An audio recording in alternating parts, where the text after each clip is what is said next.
गरीबी हटाओ देश बचाओ। ये कहने के लिए ही है। गरीबी तो और 6 साल में और बढ़ ही जा रही है, बढ़ ही जा रही है। ना गरीबों के पास कोई रोजी है, ना रोजगार है, ना उनको कोई नौकरी दी जा रही है। 6 साल से और गरीबी बढ़ी जा रही है। गरीब आदमियों के बच्चे दर दर की ठोकरें खा रहे, पढ़ लिख नहीं सकते, क्योंकि इतनी उनके बच्चों के एडमिशन के पैसे हैं, हर महीने के पैसे हैं, 4 महीने पर 4-5 हज़ार रुपये महीने कहाँ से देगा आदमी। कुछ अपनी चीजें बेच के रख के अपना पेट पाल रहे हैं। कोई लोग मकानदार खाली कर करके पैसे ले रहे हैं, वहाँ होटलें बन रहे हैं पूरे पहाड़गंज में। मैं दिल्ली में रह रहा हूँ तो दिल्ली ही बात बता रहा हूँ। रेहड़ी पटरी बिल्कुल बंद करा दी है। जो लग रही है या तो नेताओं के रिश्तेदार हैं, ठेकेदार हैं, उनकी लग रही है, और किसी की तो लग नहीं रही है। जैसे कि पालिका बाजार पे 1 नंबर गेट पे कितने ठिये लगते थे, सबका रोजी रोजगार चलता था। इस टाइम 52 ठिये, जो कि किसी को ना रोजगार दिया जा रहा है, ना कहीं जगह दी जा रही है, ना उनको बैठने की परमिशन दी जा रही है। जब भी किसी के पास जाते हैं वो आश्वासन तो देता है लेकिन काम नहीं कराता। वैसे तो पूरे किनारे पे इसके अंदर रेहड़ी पटरी लगी है, लेकिन लग उसी के लिए जो वहाँ के ठेकेदार हैं, जो वहाँ के लोग जो ठेके से पैसे उड़ाते हैं, उनसे इस बारे लग रही है। उन 45 या 52 आदमियों की नहीं लग रही। वो 4 साल से खाली बैठे हुए हैं। आखिर वो कहाँ से खा रहे हैं, क्या करके खा रहे हैं, ये किसी नेता ने सोचा है? हम गए थे इनका मसला हल करने के लिए, हम केजरीवाल केंद्रीय सचिवालय गए थे केजरीवाल जी से। उन्होंने आश्वासन दिया था कि 4-5 दिन में सर्वे हो जाएगा, लेकिन अभी तक नहीं हुआ। सर्वे हो या ना हो, लेकिन इस 45 या 52 आदमी जितने भी हैं, इनको पहले बैठने का, रोजी रोजगार का ठिया लगवा दिया जाए। इन पे सारे कागज है, सब कुछ है, लेकिन अब तो और बेरोजगारी बढ़ी जा रही है। नौकरियां हैं नहीं, क्योंकि तुम नौकरी कहीं से भी निकलती हो, हॉस्पिटल से निकलती हो, कहीं से भी निकलती हो, तुम सिर्फ ठेकेदारों के हाथ में देते हो। आखिर ठेकेदारों से आपको फायदा क्या है? क्या वो किसी को पैसे देते?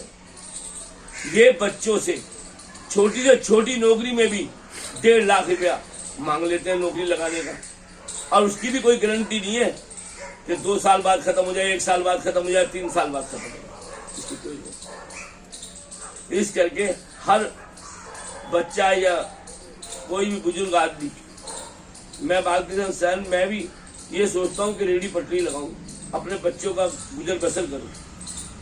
आखिर बच्चों में जब नौकरी नहीं है तो हम जैसे को तो लगानी ही पड़ेगी। अगर हम रेहड़ी पटरी लगाते हैं, छोटी से छोटी रेहड़ी 5 से और 15 हज़ार के बीच में लगती है, और अच्छी रेहड़ी बनवाओ तो कम से कम 30 हज़ार में लगती है। हम उस रेहड़ी को लगाने पहुंच जाते हैं और किसी भी तरीके से सामान बेचने लगते हैं। हमारी रेहड़ी बंद कर दी जाएगी, या हमारे को थाने ले जाया जाएगा, या कोई भी हमारी रेहड़ी बंद कर देगा। आखिर हम फिर पैसे कहाँ से मांगेंगे? किसी से ब्याज पे मांगेंगे। हम तो और मजबूर हो गए और गिर गए। जैसे यहाँ पे अगर बढ़ावा है किसी को, जैसे कि बार है, बार नहीं खुले हुए यहाँ पे पहाड़गंज के अंदर, बार बाजार खुले हुए हैं, बार बाजार खुले हुए हैं, बार नहीं खुले हुए। जैसे कि स्टेशन के सामने खुला सट्टा हो रहा है। अगर किसी का इनकम है तो वो सट्टे वालों या इनकी बार वालों, ये इन आदमियों का काम है। 24/7 24 घंटे खुलता है, यानी कि पैसे देके 24/7 खुलवा दिया जाता है। हम गरीब आदमी अगर रेहड़ी रात के 12 बजे या 11 बजे के बाद लगाएं तो उनको डंडों से मार के भगा दिया जाता है। आखिर ऐसा क्यों? हमारे भी लाइसेंस लगा दे। हम तो मजबूर हैं कि हम 24 घंटे भी कमाएंगे तब भी हम घर की गुजर बसर कर ले, वही बहुत है। ये मेरी बात नहीं है, सब गरीबों की बात है। गरीबी दिन पे दिन बढ़ती ही जा रही है, घटी नहीं है। क्योंकि नेता लोग जितने भी हैं, किसी ने आज तक ये सर्वे किया है कि कौन हमारे इलाके में भूखा बैठा है, किसके पास रोजी है, किसके पास रोजगार है या नहीं, किसी ने सर्वे किया है?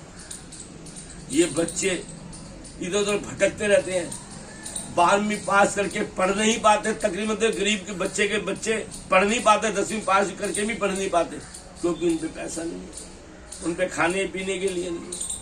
अब देखो गरीबी इस बारे में कि अब लोग बाग मकान बेच रहे हैं या खाली कर रहे हैं, जितने भी गरीब आदमी उन पे पैसे तो है नहीं, कह किसी को सकते नहीं, वो लोग अपना मकान बेच के या वहां से खाली करके किराए पे रहने लगे हैं। आखिर वो कब तक वो पैसा खाएंगे?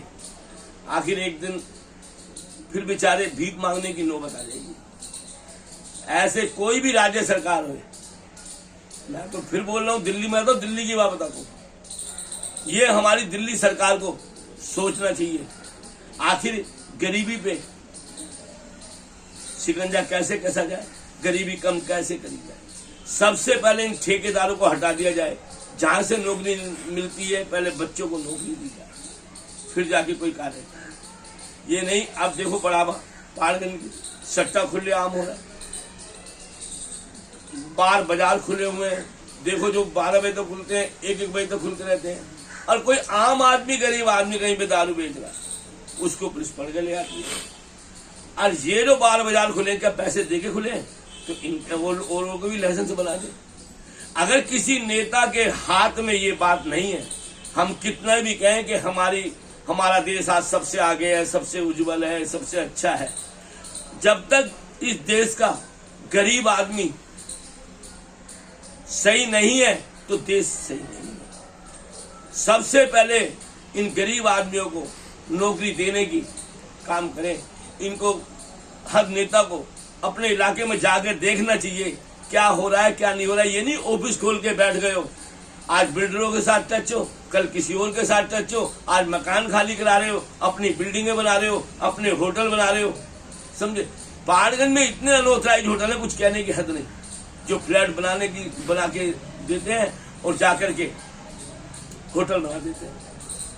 आखिर ये लोग तो ठीक है कि पैसा लगाते हैं, लेकिन इनको परमिशन देता कौन है? कोई नेता दिलवाता है या कोई जही देता है या एमसीडी या कोई आदमी देता है? अगर कोई आदमी अभी रेडी लगाए तो एमसीडी वाले ही भागेंगे उसकी रेडी पकड़ने के लिए, कोई नई रेडी लगाएगा। इस मारे इन गरीब आदमियों को रोजगार दो, रोजगार। इनको भिखारी मत बनाओ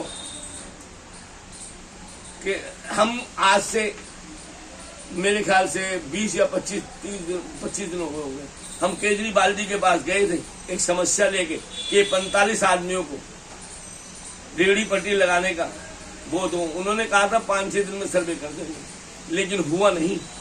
इसकी वीडियो भी मेरे पास है। आखिर ऐसा क्यों? इन आदमियों को क्यों भटका रहे हो? इन आदमियों के साथ क्यों नहीं आप इनको काम देने की कोशिश करते? और ये सरकारी काम जो ठेकेदारी छुड़वा दो और गरीब बच्चों को नौकरियां देने की कोशिश करो। खरे जैसे अब देखो सट्टे वाले बने, स्टेशन के सामने जो लोग रेहड़ी पटड़ी या टैक्सी या 3 व्हीलर चलाते हैं वो आके वहां पे स्टेशन के सामने सट्टा खेल लेते हैं। उनकी बहन बेटियां पहाड़गंज में देखती रहती हैं कब आएगा, कब सब्जी लाएगा, कब पैसे देगा, कब कुछ करेंगे। इन पे आप पे शिकंजा नहीं कसा जा सकता। और गरीब आदमी 12 बजे के बाद रेडी लगाएगा, उस पर आप डंडे मार के ही भगा सकते हैं।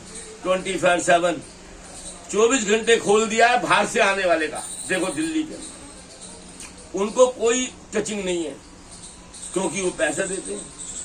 इन गरीब आदमी 12 बजे के बाद लगाए तो उनको रेडी से डंडे मार के भगा दिया जाता है। अगर किसी नेता के हाथ में ये काम नहीं है गरीबी हटाने का, गरीबी को नहीं संभाल सकते, पुलिस के हाथ में दे दो। पुलिस गरीबों को आराम से संभाल देगी, कहीं पे भी रेहड़ी पटरी लगवा देगी, कहीं पे भी काम काज के लिए कर देगी। ये पुलिस बहुत अच्छी तरीके से करेगी। नेता कुछ नहीं करेंगे, ये पुलिस फिर भी कर देगी, पुलिस फिर भी हेल्प कर देगी। चाहे वो किसी भी तरीके से करती हो, हेल्प तो करती है ना भाई। खुद भी चाहे खाए ना खाए, लेकिन उनको आश्वासन तो दे सकती है कि आप यहाँ रेहड़ी पटरी लगाते हो, यहाँ लगाते हो, ये दे दो किसी अफसर के हाथ में। ये काम सबसे अच्छा करती है। मैं किसी सट्टेबाज का नाम लूं ना तो किसी नेता के ऊपर नाम है उसका, स्टेशन के बाहर नेता के ऊपर, ताकि मैं अगर नाम लूं तो कोई और बात हो जाएगी।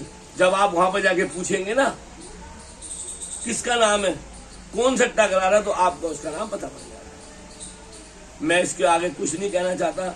मैं हाथ जोड़ के, अगर इनके पास बदमाश भी है, पुलिस भी है, अगर इनकी कोई कंप्लेंट करता है तो उसको किसी भी तरीके से फंसाने की कोशिश करते हैं ये लोग, और उसको बंद करवाने की कोशिश करते हैं।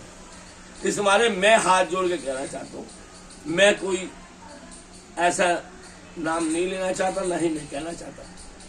मैं किसी भाई कंप्लेंट कहूँगा, अगर कभी भी कहूँगा तो इस मारे मैं पहले ही से ही बोल रहा हूँ कि ऐसा काम ना होने जाए, जिससे कि बहन बेटी ये देख रही हो कि मेरा आदमी पैसे लेके आएगा और मैं सब्जी और रोटी लाऊंगा, ये सोच में खेल जाते।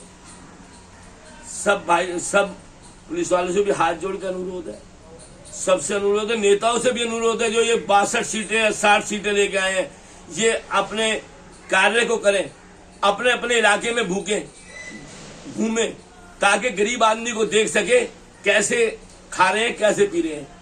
ये जबरदस्ती बिल्डरों के साथ मिलके मकान तो खाली करा देते हैं, लेकिन ये नहीं सोचते कि गरीब आदमी जाएगा कहाँ। वो तो मजबूरी में पैसे ले लेता है और मकान खाली कर देता है, आखिर वो जाएगा कहाँ, पैसे खत्म हो जाएंगे फिर रोड के ऊपर भीख मांगेगा। इस मारे मेरे से और राज्य सरकार से और भारत सरकार से हाथ जोड़ के गुजारिश है, इन गरीब बच्चों को जो इनको नौकरी दो, फिर से बोल रहा हूँ नौकरी दो, इन ठेकेदारों के चंगुल में मत फंसाओ इन बच्चों को। जय हिंद, जय भारत सरकार और जय राज्य सरकार।